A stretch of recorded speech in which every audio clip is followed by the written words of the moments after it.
staff. He is expected to start opening day, although I don't know that Ron Gardenhire has made that official quite yet. Matthew joins us now from Lakeland here on 97.1 The Ticket, the home of your Detroit Tigers. Matthew, good morning. How you doing? Hey, I'm good. How you guys doing today? We're doing good. We are great. We really appreciate the time. How was your off season? It was really good. It was a busy off season. It was a lot of fun. We did some stuff for Kingdom Home. I got to go be a dad to our second child a little bit. He was born during the season, and he was born back in Seattle, so I kind of missed him there that last month and a half, and got to be a little helpful around the house, and but be with family, so it was really good. So now you're back in Lakeland. You have a new catcher, and I was reading it. Austin Romine said, quote, "Your slider is gross." I think that's a compliment. That's nice of him. He's probably keeping me humble because he hasn't told me that to my face. So, it's that's awesome. That's really nice. Yeah, we got to throw a live BP a few days ago, and I got to throw to him, and I like throwing to him a lot. We're so fortunate to have an awesome stable of catchers up here, man, and those guys just make us really tick. So and get the ball rolling for us. So it's really happy to have him on board. Matthew, I was reading an article about you coming into this interview, and it was on The Athletic, and it was about your various pitch selection, and my head started to spin. I mean, I had to read it twice because I got so dizzy with everything, and over-reliance on the slider, not pitching the fastball enough. I mean, I know you've dealt with this the last couple seasons. How much of pitching is mental, and how much does a guy like Romine or maybe a pitching coach help you to be the best pitcher you can possibly be? Oh man, well, I think it's a proverb that wise counsel leads to wisdom or something like that, and that's the truth of it, right? It takes a village. It's that you're naive if you think you can do it on your own. I mean, having a guy, the catchers we had last year, Grayson, Hicksey, Bobby Wilson, Raj, they were all awesome. They were all instrumental in helping out, and so was Andy. And they were telling me things all year long. Sometimes I'm a little too hard-headed to really take it in the moment. And sometimes you get, the bullets start flying out there.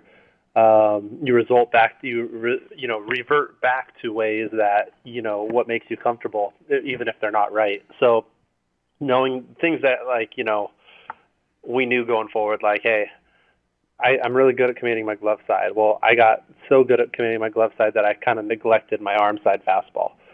So down and away is a great pitch. It sets up everything. My changeup's a great pitch, getting it out there. So those were two things that we went into the off season going, okay, there are two things that I know how to do. I just need to keep doing them, and we need to do them a little more often, and it's going to open a lot of things up for us. So, pitching's a pitch-by-pitch type of thing. It's you're reading a book. It's a chess match. You're also seeing what they do and seeing how they react to the previous pitch, and then also using a game plan. So many things go into it that you just have to be present a pitch at a time and not get wrapped up in what's the most comfortable thing to do all the time, but you also got to pitch to your strengths. So it's a fine coupling of all those things. Because it seems like for the average fan, if like, say, Matthew Boyd has a rough day at the office, we say, oh, well, he didn't have his best stuff today, or he just didn't have it today.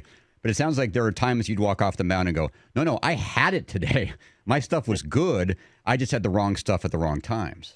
Oh, completely. Isn't that the funny thing about pitching is that there were times this year where I go, that was the best I felt all year, but you have no results to show for it. There'll be times out there where you go pitch your tail off and just nothing goes right. You know what I mean? It's like, oh, well, that ball just found a hole, and you didn't get a call on that pitch. And then there's times you go out there where you feel like you never threw a baseball before, and you go 6 innings shutout, and you're going, man, that was awesome. I wish you didn't feel that way, right? And that's the thing where you don't measure yourself on the results. You measure yourself on the process. You measure yourself on what you promise yourself. You really have to change how you view success, right? It's the game can be really fickle if you view it in the line of a box score, which is tough because the goal is to win. You have to win, but there's so much is out of your control that you go out there and you define success by, did I attack one pitch at a time? Did I do that? And sometimes you can say yes, and you can live with the result, whatever it is.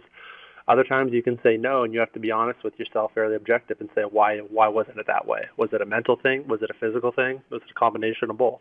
Last year, you had a really good season as far as strikeouts went, but you gave up a lot of home runs, obviously. Is there anything on the home run issue is it location? Is it some of the stuff that we just talked about? Yeah, well, part of it's location. I mean, if you talk about the home runs, the one thing that stands out to me is that a lot of them were given up on my fastball. There's always going to be times where you throw your perfect pitch and it gets hit out, right? Those are the ones that you can live with. There's also ones that you go out there and you go, okay, I threw a pitch, but it wasn't the right pitch, and some of those were that. The majority of what when I gave up home runs was location, and it came down to I wanted to go in with a fastball. I had the hitter set up for a fastball in this certain location, and I missed over the middle of the plate, or I missed up and away. Those are the things that you go, okay, I believe I can control those things, and I can make an adjustment. Whether it's a home run or not, I don't know. The guy could still hit my pitch. But a lot of the home runs that were given up were pitches that I didn't locate in the right area. And those are the ones where you go back and say, okay, I know I can get better in that situation. We're talking to Matthew Boyd of the Tigers here on 97.1 The Ticket. How have you dealt, and how do you continue to deal with all the trade speculation? Oh, man. It's just you don't deal with it. I mean, there's nothing really, there's no action on my end that needs to happen. It's right now I'm called to be a Tiger, right? And that's and my whole family, we feel called to Detroit. We love Detroit. We want this is where we're called. That being said, that could change tomorrow, right? We just got to be present where our feet are, and that's it. Right now, our only goal is to win a championship and bring a World Series to Detroit. Nothing more than that. What it is tomorrow, I'm not really sure. I'm hoping I can make it home tonight, and wake up in the morning. Mm-hmm. There's too many worries to be worrying about all of that stuff.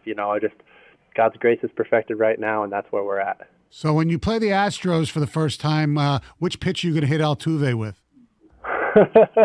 Oh man, I don't know. He swings the first pitch, so you probably got to get, you probably got to bounce it or something, and make sure he doesn't get a bat on it. He'll probably swing, so probably not going to put one in his ribs. They got their penalties, and they had all their stuff to deal with, and I'm glad. Those are for powers that are above my pay grade. That are in charge of. My name's not on the baseball. That's somebody else's. So he can make those decisions, and I'm just going to go out there and compete. But the whole story, broke because your former teammate, Mike Fiers, told you guys basically when he was in Houston what went down. And I remember in the article, he said he wanted to tell the young pitchers of the Tigers basically what they were dealing with. Do you remember that conversation at all? I don't know if I remember if you were injured or faced the Astros in that series. What went down with that? I mean, when you're wearing a uniform, you go out there and you do everything you can to win for the uniform you're wearing, right? And he wasn't going to let us go out there. We were going out there to win every ball game, right? And if you have information like that, then you got to tell, and it's because you want to win. So he's going out there and saying, hey, these guys, they got ways to get your signs, and we have to do everything we can to protect that. And that's the thing. Rules. Our goal is to win, right, on the field. If you start thinking about what's cheating and what isn't cheating, that's wasted energy. Our only goal out there is to win. We got to put 100% of what our talents and efforts are into what we do to win. There's other people that decide what's cheating and what not. So if they're going to know our signs, you got to go out there and just prepare for that and say, okay, we